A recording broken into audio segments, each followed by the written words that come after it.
Welcome to A Conversation with History. I'm Harry Chrysler of the Institute of International Studies. Our guest today is Peter Neufeld, who is one of the leading criminal attorneys in the United States.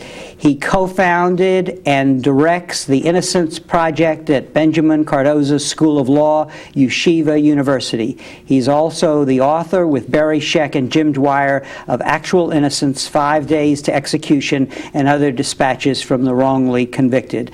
Peter, welcome to Berkeley. Where were you born and raised?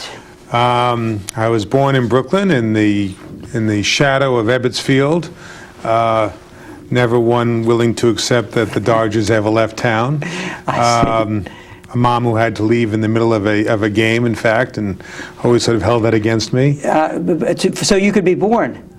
So I could be born. I see, right. Okay. And lived in Brooklyn for a while, then my folks moved out to the suburbs, you know, in the early 50s, like a lot of World War II vets did. And in retrospect, how do you think your parents shaped your character? They're very special people, both of them, although my father's now deceased. From a very early age, we were very, very inquisitive parents. I was raised in a secular humanist family. My mother was the president of the American Ethical Culture Society nationwide. My father was active in progressive politics from the time of the Spanish Civil War up to other kinds of community efforts in the Lower East Side of New York. They got us involved in the civil rights movement at a very early age. Took us, we went down to freedom schools and participated in, you know, those kinds of meaningful family experiences. Yeah, where, right. But if you do that with your parents, it takes on much greater significance than if you do it alone. So in a way, the choice before you was how concretely to realize it in a career later when you had to make choices about that. You know, from a very early age, we always thought about doing public interest work, both my brother and myself, and that never changed. It was just a question of where we would be most effective. I'm not an artist. I still paint stick figures, so that wasn't in the offering. But I think I read somewhere that one time you thought of going into the movies to write scripts. Did I read that? Is that? I did. I actually used to write a lot of film criticism in high school and college. And I love movies, still love movies, and did write some screenplays. Worked on a feature film called Days of Heaven, right out of law school. Worked on another feature film, which didn't go very far, called My Little Girl, about a young girl coming of age without sex, without drugs, without rock and roll, and hence without an audience. But I wanted to get involved in trying cases. That was always something that was important to me. But one other item in terms of your youth, any books that you read that really stick out even now in terms of influencing you later in your life? I can't think of any one book. I know that, you know, at a very early age, my folks had me reading, you know, when I was very young, you know, talking about 10 years old, I was reading sort of Howard Fast novels. To get a sense of the politics involved. Moving on then to Steinbeck and sort of the rich history of I guess, of American reform and radicalism. But more and more later on, nonfiction. You know, reading stories about trials and tribulations. That was always something that grabbed me. And where did you do your undergraduate work? I was at the University of Wisconsin primarily, although I left there twice. Once I was suspended for participating in a demonstration involving a black student union in 1969, and then I was thrown out in 1971 as a result of an anti-war protest. Mm-hmm. And in the first incident, you were explain what that protest was about, or? It was 1968-69, and we had no Black Studies program at the school, and they were trying to set that up, and we actually shut down the school for a period of time, and there was some resistance. Some people from Young Americans for Freedom were trying to get into a building, and I took it upon myself to sort of become a role model for the other people who were obstructing entrance to the building, and I was suspended for that incident.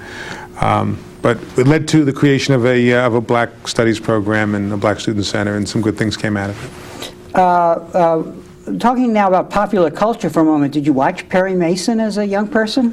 Actually, we didn't watch any television. I see, that's probably a good thing. In our household, or very, very little of it. I never got involved in the law from the traditional perspective of wanting to be a courtroom lawyer. That was not that interesting, but it was rather seeing the law as a vehicle for social change. I'm not the kind of person who can sit in the library and write briefs for month after month. I'm a person who's, I guess, better on my feet, trying to solve problems in a more immediate sense, and so I more likely gravitated toward the courtroom for that reason. And so was it an easy decision to become a lawyer? God, it was an easy decision to become a lawyer. No. I wanted to be a filmmaker for a while. Right, that's right. And actually, my first job out of law school was in film, not in law.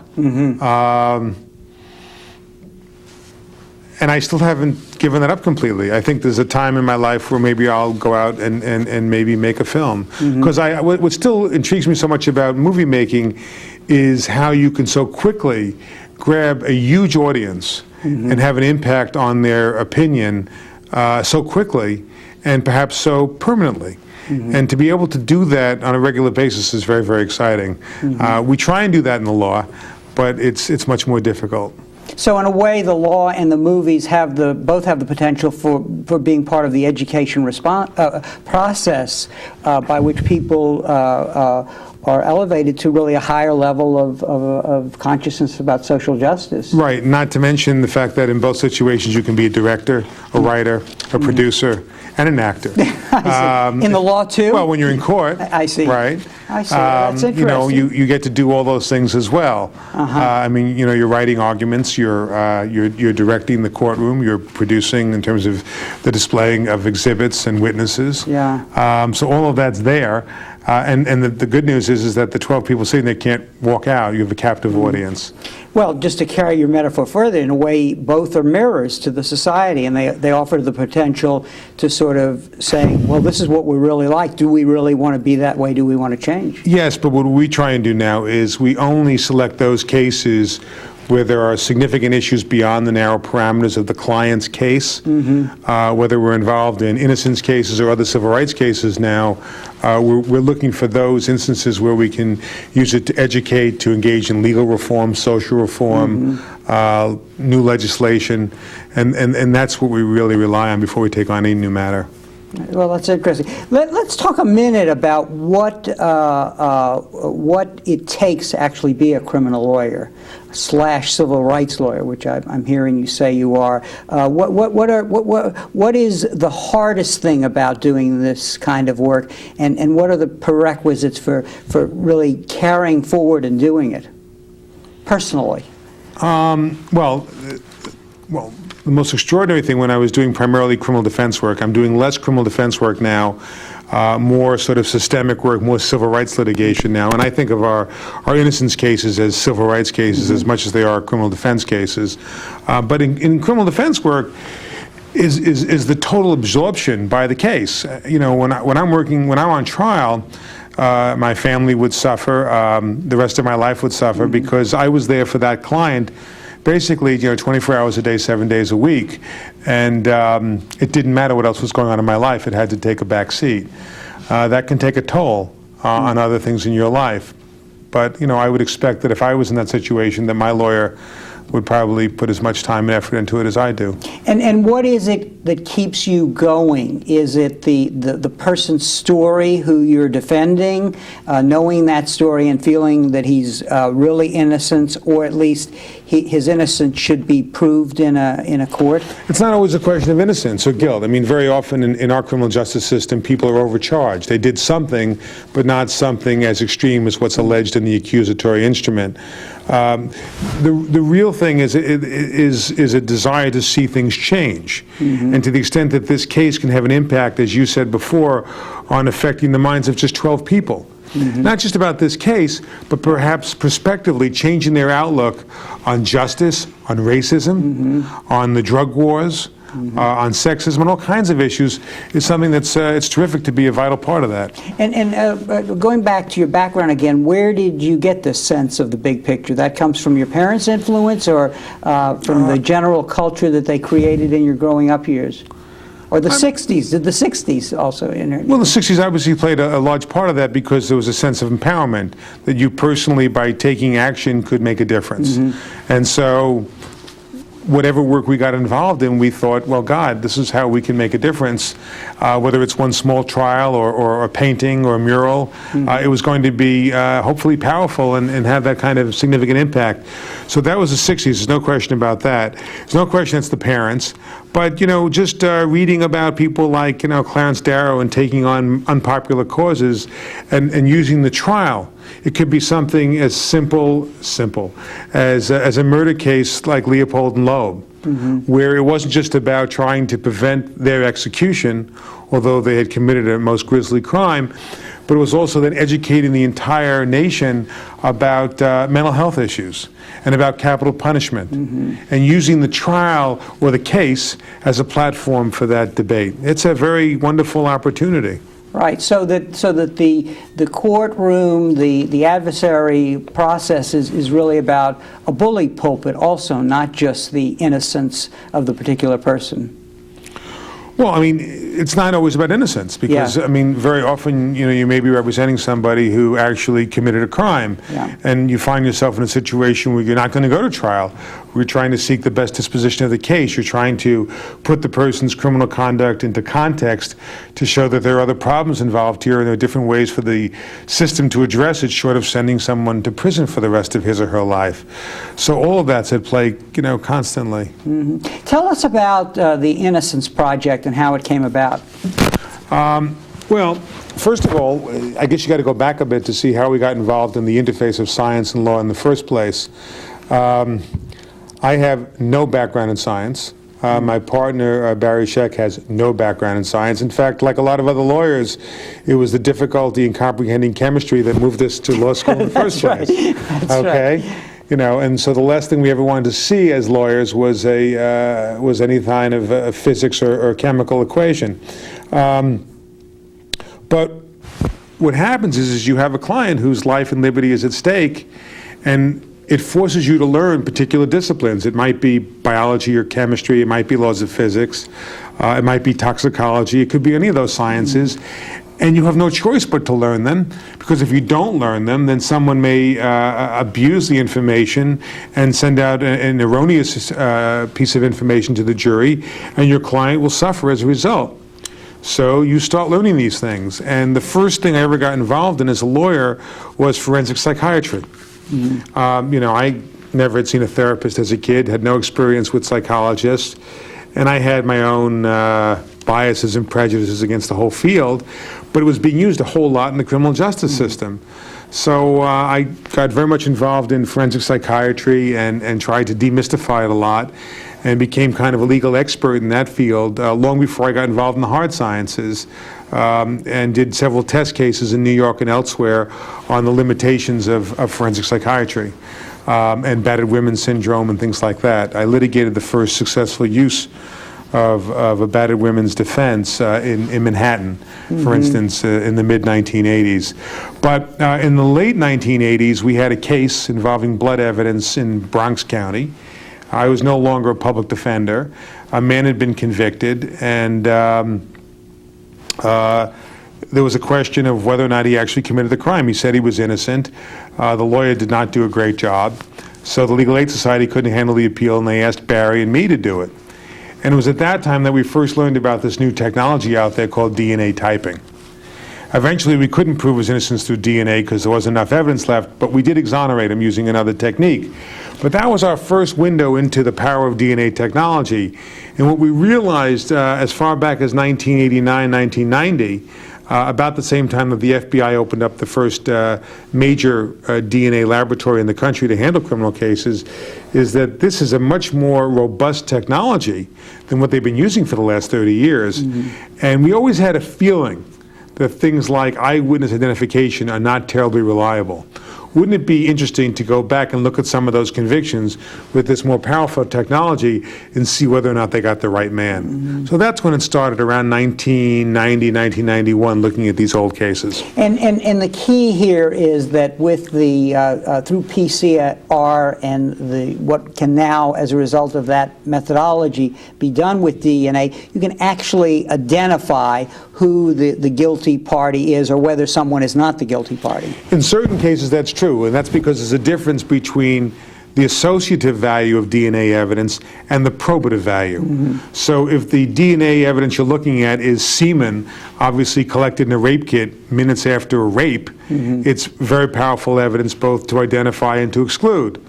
If, on the other hand, now you're looking at DNA evidence of hair found in a room where a crime occurred, yes, you can perhaps identify the source of the hair, but it doesn't mean that he had anything to do with the crime. Now, what you and Barry Scheck then did was to establish at a law school a program where you, at Cardozo Law School at Yeshiva University, a program that deploys students to research these cases. Is that? The first thing that happened is that we began doing these cases on an ad hoc basis. Someone would write us a letter and we would try and respond to it and take on the case. We realized this was inadequate. So we established a clinic in the about 1991 at Cardozo Law School at Yeshiva University to systematically receive letters from inmates from all over the country, process them, and hopefully do DNA testing. We have about 16 students, and we've had between 15 and 20 students since the project's inception who work with us on these cases. We read through hundreds and hundreds of letters from prisoners. We try and weed out those cases which are completely inappropriate. We have a very simple criteria. One, the case had to involve identity as an issue. So, for instance, if it was a murder case and the defense was justification, the person may be innocent, but we're not interested as a project. But if identity was an issue, we'll take on the case. The same with sexual assault cases. Two, it has to be a case where there was biological evidence collected during the initial investigation. Most crimes of violence involve no biological evidence, and a person may be innocent, but there's nothing we can do about it. So there had to have been biological evidence. And three, and which is almost the most difficult task for us, is to locate that evidence now. In 3/4 of the cases we take on, the evidence has been lost or destroyed in the intervening years. These are all cases that have been tried in sometime in the past, and you're now reopening them if the basis exists for such a re-examination. These are old cases which not only have been tried and convictions resulted, but their appeals have been exhausted, their collateral attacks have been exhausted. There is nothing else. We are the court of last resort for these individuals. And at this point in time, we have, we're up to about 86, 87 people who have been exonerated through post-conviction DNA testing around the country. We have an active caseload of about 200 to 300. We have a backlog of about 1,000 cases. So it's still a pretty demanding project. And are you surprised by the number of people that you can prove should be exonerated? Yes. In fact, it's counterintuitive. We always assumed, even as defense attorneys, that the overwhelming majority of people were guilty. Just in terms of the people who come to us, we're exonerating about 65% of the people who actually go to lab. 55% of the people who go to laboratory, the test results come out in their favor. It sounds to me that, because you mentioned the forensic psychiatry on the one hand, and now this, that you have latched on to ways of proving what the truth is that wind up shaking up the system in some important ways. Why is that? Well, look, what's extraordinary about these cases is that everybody believed, for the most part, that there was overwhelming evidence of guilt. DNA evidence is then utilized to prove that someone is in fact innocent. Once you prove they're innocent, you now go back and you look at that same evidence, but you look at it from a very, very different perspective. You know that there's something wrong with that evidence. Either people were mistaken, or people were engaging in misconduct, and you can do that for the first time with certainty. You couldn't do that before. There have been a lot of people who have written books or done studies prior to DNA testing on the ghost of the unjustly convicted. But the problem is that they could never argue with sufficient certainty to a hostile audience that these people were indeed innocent. Take somebody like Hurricane Carter in New Jersey. You know, most people may believe that he's now innocent, but there are still many people living in New Jersey who say, oh, no, I think he was really guilty. But with these DNA exonerations, there is no debate anymore. There's a consensus, or a much more than a consensus, in fact, almost unanimity, that these people were stone cold innocent, but nevertheless were convicted of something they didn't do. So what you can then do is go behind that and say, well, what went wrong with the criminal justice system to allow all these innocent people to be prosecuted, convicted, and in the case of 11 of those 86, to be sentenced to death? And but for the intervention and the serendipitous intervention of DNA testing, God knows they would be executed. And in looking at your book, one discovers, and you have discovered in the course of this project, that it's often not one reason, right, why the system has failed. That there are a number of reasons. Yeah, we find that there's a dozen primary factors that are responsible for unjust convictions. Obviously, the most common being mistaken eyewitness testimony, but there are many others. We usually don't find them alone. We find that in the same cases where witnesses are mistaken, prosecutors may overstep the line in terms of misconduct. Defense attorneys are asleep in the courtroom and not doing their job. We find, unfortunately, that even what has been called forensic science all these years, all too frequently has nothing to do with science and is just opinion evidence or art, and is often erroneous. And most tragically, we find that racism has a lot to do with who gets unjustly convicted and who doesn't.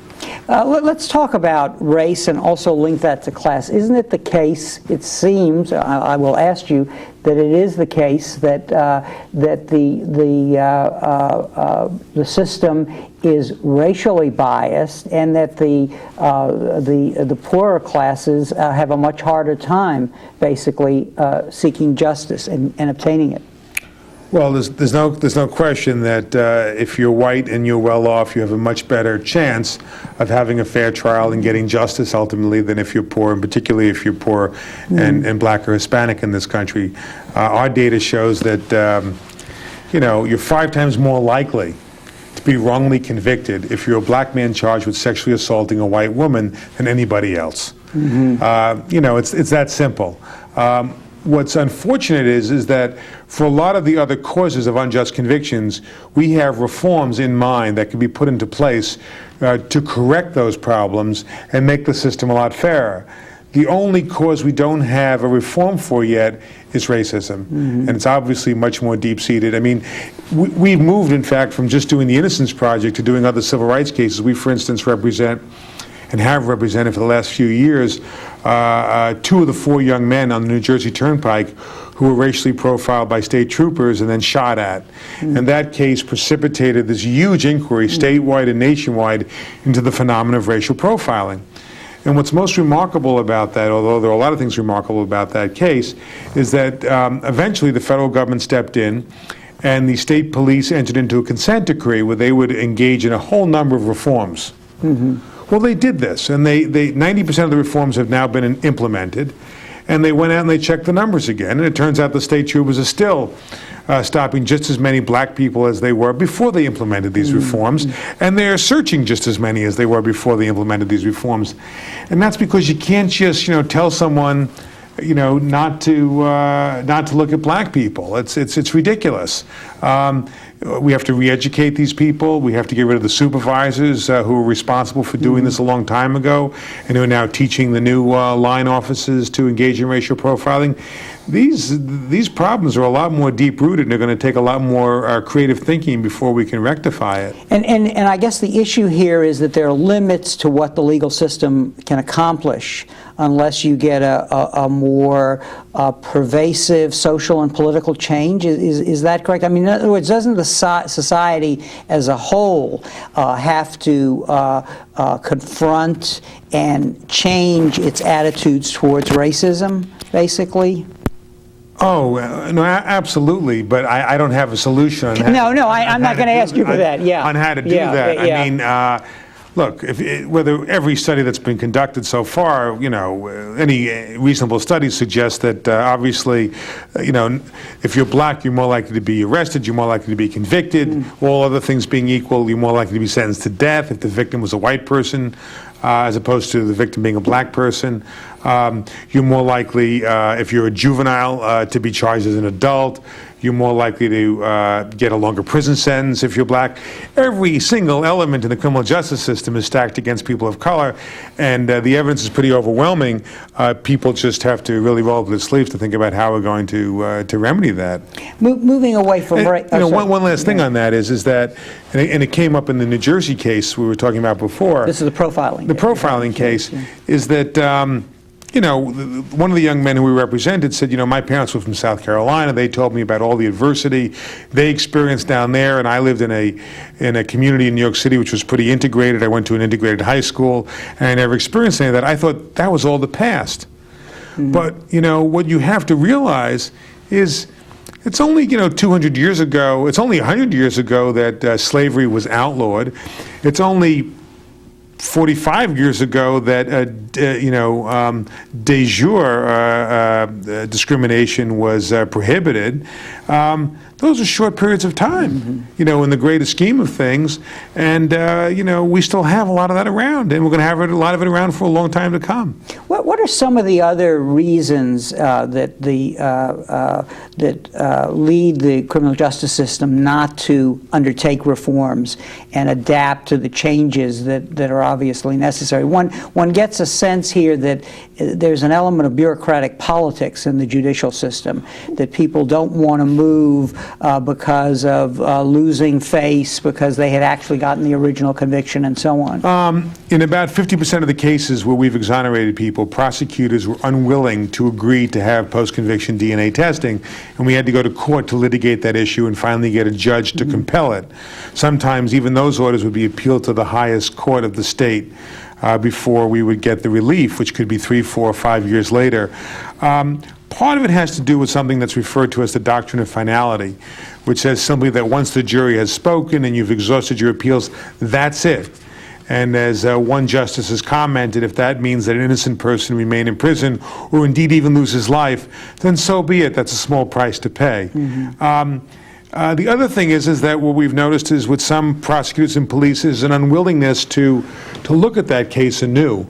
Because once you lift up that stone, and you see that an innocent person was convicted, and you see all the pus and bile just sitting beneath that rock that was responsible for this miscarriage of justice, then all kinds of heads will begin rolling. Because it's not enough to look at one case. We had a case here, for instance, in California involving one Herman Atkins, who spent 10 years in prison. It was a cross-racial identification. A black man convicted of raping a white woman. 2 eyewitnesses said he did it, and then the DNA proved conclusively he didn't do it. There was also some scientific fraud involved from somebody from a local government laboratory. Now, if this was a doctor in our hospital where I sit on the board that did this, we would go back and do an audit. And we would look at all the other operations conducted by that surgeon in a relevant time frame. But in criminal justice, they don't do that. They just said, okay, we're going to let this guy out. It's a 3-word opinion by a judge saying, on the motion by the defense to vacate the conviction and dismiss the charges and the consent of the prosecution, the conviction is hereby vacated and dismissal is hereby ordered. End of case. There's no discussion by the judge or by the prosecutor, by the defense attorney about what went wrong. And indeed, whether what went wrong here could have gone wrong in many other cases. And there may be hundreds of other people sitting in prison because of this person's either negligence or malfeasance. They don't do that in criminal justice, and they're scared. They're scared that it may point to them. They don't like to be seen as someone who played a role in the incarceration of a truly innocent person. They also don't like it because it means that they let down the victim. They thought that they gave the victim and the victim's family closure 10 years ago in a particular case, and to admit that there's been a miscarriage of justice means that the real perpetrator might still be out there. So what you're in essence saying is that this is an institution that doesn't learn well beyond the particular case. So what can one do about that? Because you're saying, look, an error was committed, this error might have been duplicated in other cases, therefore we're going to change such and such, and you're saying that the system doesn't work that way.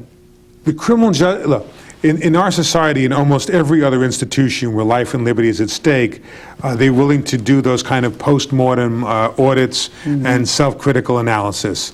They should do more of it, but we certainly see more of that in the medical profession. If a plane falls from the sky or a train is derailed, the National Transportation Safety Board will do that kind of investigation. In criminal justice, historically, we've never done that. So we don't do, so we're recommending, for instance, that they establish innocence commissions, which will do just that. We have that kind of institution in Canada right now in certain cases. We have a review commission in Great Britain that does that, and they've had a great deal of success. And their task is to go back and find out, one, what went wrong, what caused this, two, what reforms can we introduce that will prevent it from happening in the future, and three, should we, in the most immediate sense, take any administrative action against individuals? You know, we haven't done anything like that in this country, with one exception. And the one notable exception was when Governor Ryan declared a moratorium on the death penalty in Illinois a year ago. He set up a commission to go back and look at the dozen people who had been on death row and then been exonerated because they've been proven innocent, to find out what caused those convictions and those sentences of death in those cases.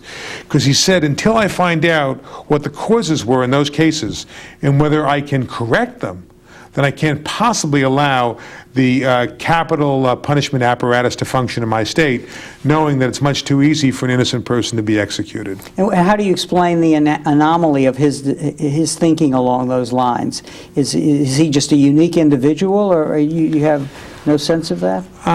Well, you know, they reached a critical mass there. They had eventually 12 executions and 13 exonerations. Those aren't good numbers, you know, if you're talking about the efficacy of the system. Yeah. So, but you know what was so extraordinary is that we then went to places like Texas, and we said, look, you know, you really have to consider this moratorium issue. And they said, oh, no, nonsense. This is simply a Illinois problem. We know how to get it right in Texas. And the same thing happened in Virginia, which has the second highest number of executions. Oh, no, we get it right in Virginia. Well, I mean, the truth of the matter is that at least in the state of Illinois, there was a vibrant public defender system. The problem in Texas is that the system of accountability was so poor that it became more difficult to uncover the mistakes that were made. In Virginia, they had the lowest reversal rate of any capital state in the country, but the reason is that they have these horribly oppressive rules, like the 21-day rule, which says that 21 days after a conviction, you can't go back into court, even if you have overwhelming new evidence of innocence. You have these rules which make it very difficult for the truth to come to the surface. So what we need to do is to reform those rules to make it easier for the truth to surface. I'm taken by what you're saying about the criminal justice system in the United States in comparison to other places like England and Canada. Do you have an explanation why we seem to be more incapable of rationalizing the criminal justice system? Does it perform a different function in our society than it does in theirs? I don't think it's that. Look, there's some aspects of our criminal justice system which are far superior to both Canada's and Great Britain's, but there are some areas where we fail. We as a people are very, you know, we have a very short memory, much less so than Europeans, certainly. Europeans are still much more plagued by their past than we are.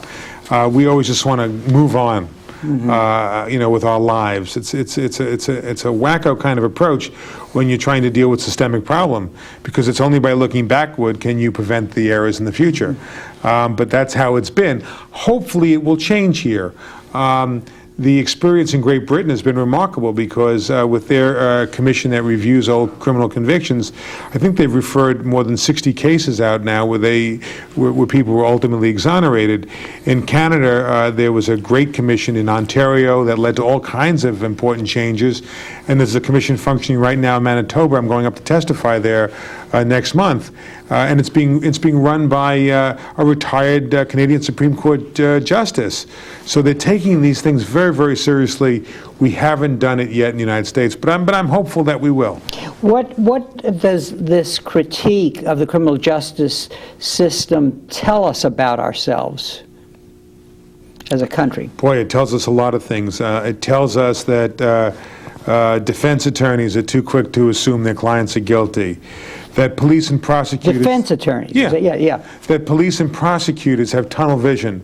When they're conducting an investigation, they get focused on a particular suspect, and any other data which would filter in to say it's not this person, they wear blinders and it's kept out. Once you become wedded to a particular person, you refuse to consider the alternative hypotheses. Very big problem. That a lot of the systems we have used to identify perpetrators in the past are just junk science. We used to rely a lot on hair microscopy, where if hair was found at a crime scene, it would be then compared to hairs from the suspect. We used to rely on that. These DNA exonerations show that that's nothing but junk science. The same is true for disciplines like handwriting comparisons, fiber analysis.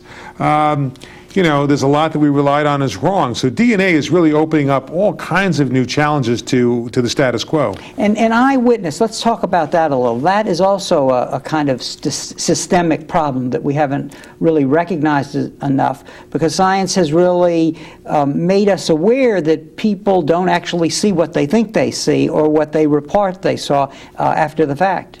Well, look. People have been doing studies in the classroom for years on the vagaries of eyewitness identification. But the problem is they were simply studies. They would be simulations, they would be experiments. And so there's always somebody from the opposing camp who can poo-poo the studies. But when we have 86 DNA exonerations and we find out that in 82% of those cases, the witnesses who made the identification in court were simply mistaken, you can't poo-poo it anymore. And so we have a wedge from these innocence cases that we didn't have before. We have a willingness on the part of certain law enforcement agencies for the first time to try and implement reforms to make it less likely that mistaken eyewitness identifications will occur in the future. We have a willingness on the part of the judiciary to allow those social science experts to testify in courts where there is no DNA, where you have to rely exclusively on the testimony of an eyewitness. Courtrooms where 10 years ago, 5 years ago, they wouldn't allow those experts to testify. So DNA evidence has really shaken the foundations of eyewitness identification. Tell me, what are the politics of fixing the system? Why does it tend to be so hard? Or is it hard? Very, very hard.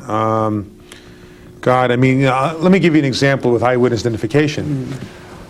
One of the things that have been demonstrated by the social science experiments is that if you show a victim or a witness an array of photographs, you know, the so-called photo spread, 6 photographs, and they look at those photographs, and the real perpetrator's there, well, there's no problem. The chances are if they got a good look, they'll pick out the real perp. But if the real perpetrator is not there, in the pictures, in the group of pictures, what really is happening psychologically in the mind of the witness is they're being asked to look at these 6 photographs and decide who amongst the 6 looks most like the person who did this to you. They're making a relative judgment. And so the studies indicate that if instead of showing them that array of photographs, and by the way, the majority of all identifications are these photo spreads. They're not the famous lineups with the numbers in front and the lines behind you for height. It's not that at all. They're these photo spreads. But if instead of doing that, you do what are called sequential photo identifications, where you show the witness one photograph at a time and simply say, you know, if you see the person who did it, tell me and I'll stop. That you reduce the likelihood of mistaken ID, of picking the wrong person, of a false positive, but you don't reduce the true positives at all. We've had such difficulty convincing police departments to do this because they're so worried. They're so worried that they might lose one particular case because a real guilty person might not be apprehended. And so we could never convince them to make these changes. And people have tried for more than a decade. But now finally, because of these DNA exonerations, there's some movement. The state of New Jersey is about to endorse many of these reforms.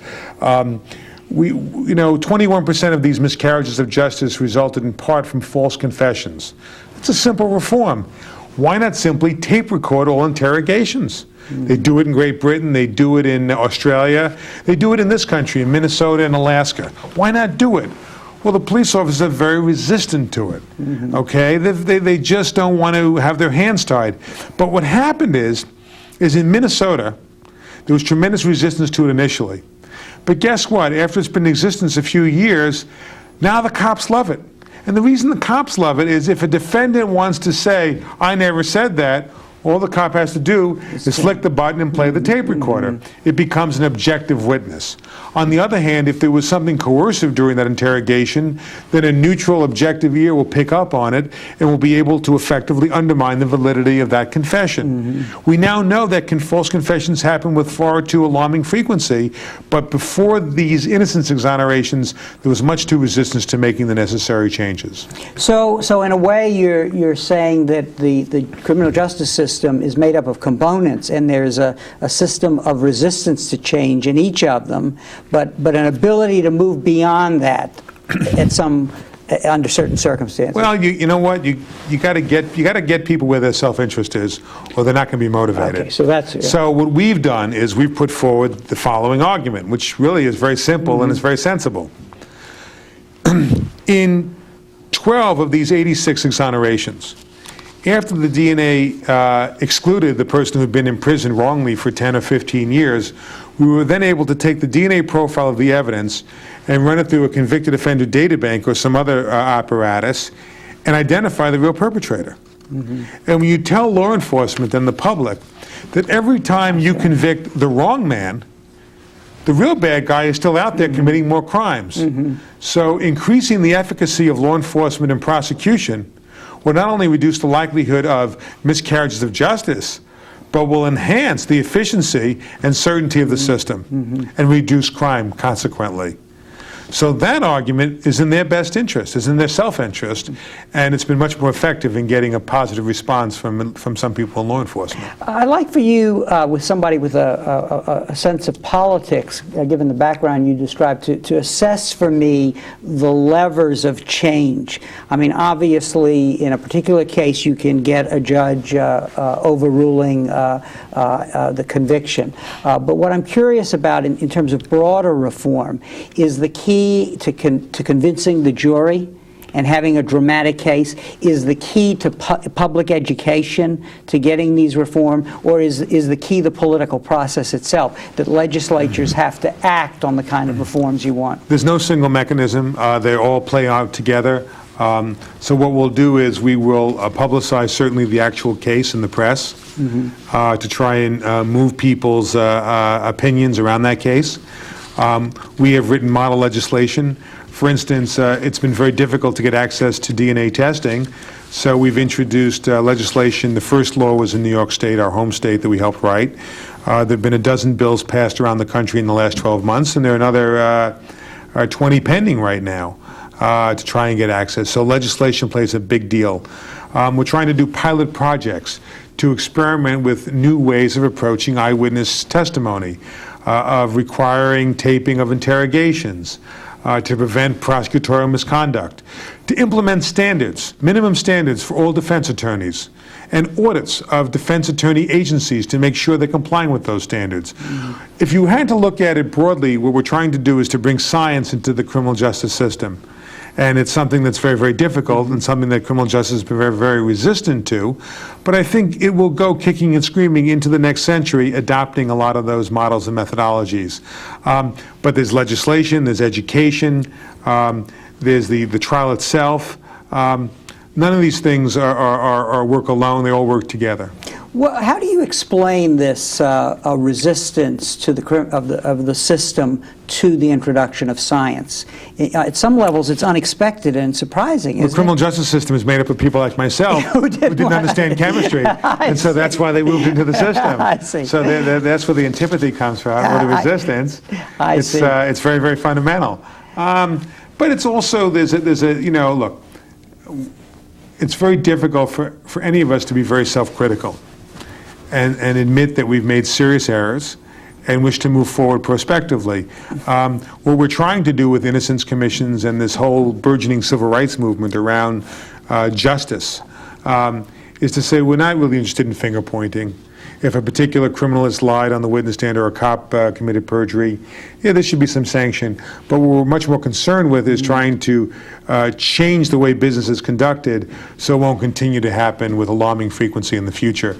You know, it just boggles the mind that we'll have a case where we'll prove someone's innocent with DNA testing, which will then prove, for instance, that the confession was indeed coerced, okay? In any other society or in any other discipline, you would then go back and look at the other cases that the same detective was involved in to see whether he conducted himself similarly and coerced other confessions. You can't believe how difficult, if not impossible, it is to get the law enforcement apparatus to go back and do those kinds of audits. They just won't do it. You mentioned a burgeoning civil rights movement within the system. Tell us about that a little. Well, what we've tried to do initially, for the most selfish reasons of all, we had a backlog of 1,000 cases, is to try and create other innocence projects around the country. And not just to do it around DNA, but to have innocence projects take on the much tougher cases of proving that someone was wrongly convicted where there's no biological evidence. Because remember, the same causes, whether they be mistaken ID or police misconduct or a lousy lawyer, could occur in any kind of case. It doesn't have to involve DNA at all. So to go back and investigate all these kinds of cases. So we now have about 30 innocence projects around the country that we help develop, primarily at law schools, but also at journalism schools, where people are going back and looking at old cases, where they're drafting model legislation for their particular states, where they're going out and educating schools and colleges and communities about social justice issues. And remember, these issues are not just what goes on in the courtroom. They're dealing with things like racism. They're dealing with issues like poverty. They're dealing with the unequal access to experts that the defense has and the prosecution has. We're dealing with the way that the mental health industry unfairly functions within the criminal justice system. So many of the other sensitive issues in America play out in criminal justice. So as these 30 projects have taken off around the country, and hopefully someday we'll have 75 projects, and they're all doing legislation, they're all doing education, they're all doing social and justice reform, that's what I call a civil rights movement. Let's talk about the albatross over the system, namely the death penalty, and the extent to which we seem to remain committed to having a death penalty in this country, whereas so much of the world really has abolished the death penalty. How do you explain that continuing commitment to that form of punishment? You know, well, we're in good company. I mean, there are two other countries I know of that are willing to execute juveniles. There's the Congo and Iran. So I guess you could maybe try and draw some inferences if you choose to. But you know, historically the debate has been philosophical, moral, and political. What's interesting now is that all of a sudden it's shifting. With this wave of DNA exonerations, not just the DNA exonerations, but 95, 96 people have walked off of death row exonerated since the death penalty came back, in the 70s. And those people turned out to be innocent. So all of a sudden, people are no longer focusing on the philosophical, the moral. They're questioning whether or not the system of capital justice in America is reliable. Okay? And once they conclude that it is not reliable, well, then maybe we shouldn't have it. Maybe there should be a moratorium at least, if not outright, abolition. And so the whole moratorium movement in the last 18 months has taken off in a way that was completely unforeseeable. And I think the more these exonerations occur, the more that movement will grow. What about the tendency in this society to criminalize various kinds of social behavior? We're being now made aware of the consequences of all the drug legislation that may have gone too far, both in terms of creating crimes that are filling up the prisons now and that don't address the underlying drug problem in the country. Do we over-legislate to solve social problems that should be solved in other ways? Well, we've always done that. We've always said it's much easier just to take somebody off the streets. But, probably the biggest consequence of that is the stigmatization of black youth in America. whether it's drug crimes or other kinds of antisocial behavior.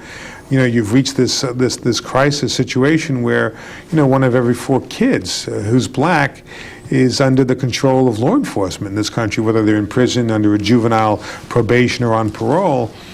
And I guess that's one way to reduce crime, but it's a kind of social genocide which is probably unacceptable in any kind of civilized world, and it means we have to look within and perhaps come up with a different solution. Mm-hmm. What in retrospect has been your most satisfying case, or have there been so many that it's hard to pinpoint one? There are a lot of very satisfying cases. I'm very fortunate in that I can now choose which cases to take on because of the issues that are involved. So on the one hand, certainly these exonerations are incredibly important.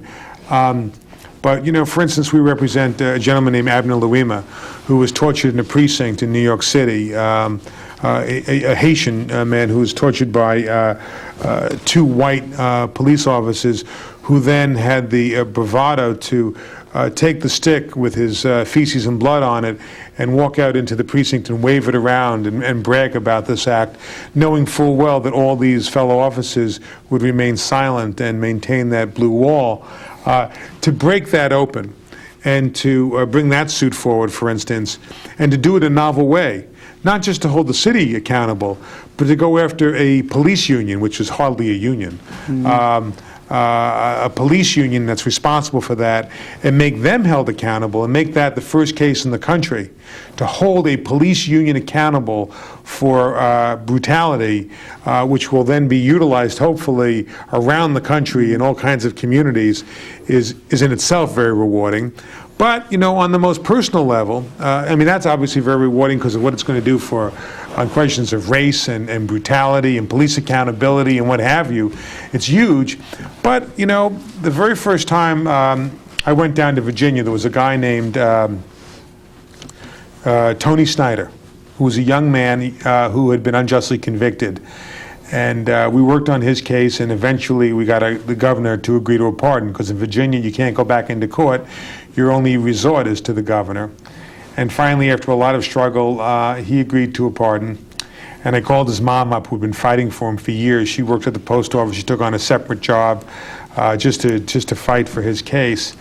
And anyway, I told her I was going down to Virginia to help get her son out, and I was going to fly into Richmond, and she should meet me there. I'd never met her before.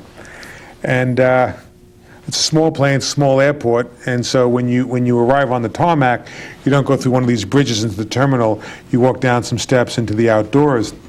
And I walked down the steps, and I looked off from the distance, and there was this very, very large woman. And she was literally bounding down the tarmac, okay? And she came up to me, and I'm not a little guy. Mm-hmm. And she grabbed me in this bear hug and lifted me off the ground. That feeling, that sense at that moment is probably one of the best feelings I've ever had in my life. Mm-hmm. Knowing that you could give that woman so much comfort and so much pleasure. And that's the kind of feeling that I'll probably carry with me to the grave. What do you make of this fascination with the criminal justice system in the popular culture, with the lawyer as a kind of a role model, but then sort of the slowness with which we actually change things? Is there any connection there, or it doesn't surprise you? No, the lawyer can be a continuation of the Western myth, mm-hmm. Whether he's the gunslinger or wearing or the peace officer. That's always been the dominant myth in our, at least in our pop culture. Mm-hmm. And so the lawyer certainly becomes a contemporary symbol of that. But people generally are completely unable to transfer what they see on the TV screen into their daily lives. Unfortunately, it sort of has a very, very short, as I said before, we have a very short-term memory. And when it comes to television, it could be an hour and 15 minutes long, and that's it. Students watching this program, what would you advise them if they hear your story and the experiences that you've had and the career you undertook? What lessons would you draw from your own life that might be in the form of advice to them about how they might prepare for their own future? Well, it's interesting because I have 2 children, and my wife is also a law professor and is the director of a criminal justice project. And as far as both of our children are concerned, the last thing in the world that they would ever become are lawyers, much less criminal defense lawyers. It is the absolute last thing. They've gravitated more to the arts. And I've never tried to in any way influence them to the contrary. However, I think what I've learned from all of this is that probably the single most important thing about choosing a profession is having a passion for it. That there's no amount of financial security or getting along with your folks or peers that is a substitute for really having a passion about what you do each day. And that's going to provide you certainly with the mental stability to carry you through. My son says I'm a consequentialist because I take on these causes because it gives me a personal satisfaction, and that's not a great reason. You should only do it for the purest of principles. In fact, you should be able to punish yourself and take on acts which are contrary to your personal wants, just to challenge that. I don't buy that. But it's having a passion for trying to improve things, to make the world not just a little bit better, but a lot better. And to realize now, with the frankly, with the emergence of technology, this was the last century is the very first time in the history of mankind where a majority of the planet did not make its living off the land, and the rapidity at which technology and science is advancing, particularly in areas like criminal justice or in healthcare, makes it possible now to do so many things that were just unacceptable or unbelievable just a decade ago, that to be a part of that is as good as it gets. One final question. If you go back to screenwriting, will the screenplay be about the criminal justice system? Well, I've written a couple of screenplays. My partner, actually Barry Scheck, and I write screenplays together also. We've written a couple about the criminal justice system. We've also written a couple about the media. I don't know. They're all about life and sort of reflecting on, I guess what they really come down to is my own life and trying to work out certain problems that I've had over the years. So I have a film on the drawing board right now, I don't know if it'll get made, which is a much more personal piece, not necessarily involving criminal justice, but trying to resolve some of my own contradictions. We'll see what happens. On that note, Peter, thank you very much for taking the time for being with us today. And thank you very much for joining us for this conversation with history.